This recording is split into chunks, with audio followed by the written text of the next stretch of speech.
I'm here in California's 53rd Congressional District, which spans from Otay Ranch all the way up to El Cajon and is home of San Diego State University, among other noteworthy locations. After a tough primary where no candidate reached 30% of the vote, Democrats Georgette Gómez and Sara came out on top to run in the general election for California's 53rd. Jacobs, former U.S. State Department employee and nonprofit leader, is currently leading San Diego City Council President Gómez by 15 points, according to an August 2nd RMG research poll. However, a significant 51% of voters indicated they are still undecided, meaning the race could flip at any point. I sat down with both candidates to discuss various issues important to everyone, especially college students and young voters. When a vaccine eventually is made available, do you think it should be free for everyone? And if so, how do you ensure a homeless population has access to it?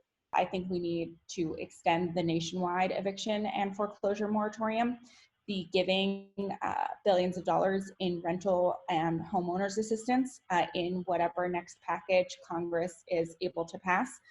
And we need to be looking at all the different ways we can work on this prevention program, both during the crisis and more long term. I asked Councilmember Gómez a similar question about housing affordability. HUD needs to redo its formula in how they issue the money to local cities. We also need to fund HUD with more money because the demand is greater. And they've not been getting, their budget has not increased.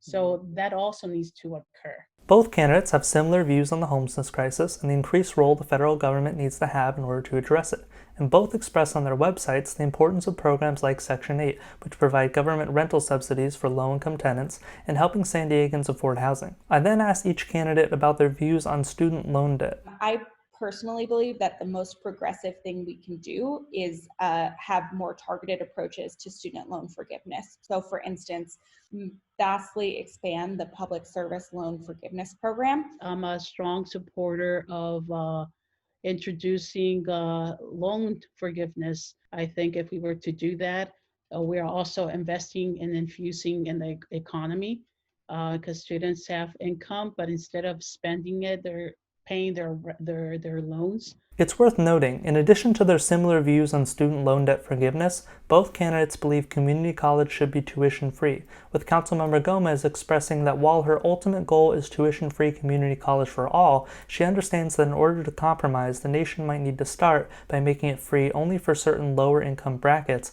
and slowly working its way up to being free for all as it acquires the funding. The last issue I asked the candidates about was related to the economy. You've stated your support for Medicare for All, universal pre-K, tuition-free community college, student loan debt forgiveness programs, increased federal funding for housing and mental health services, among other social programs.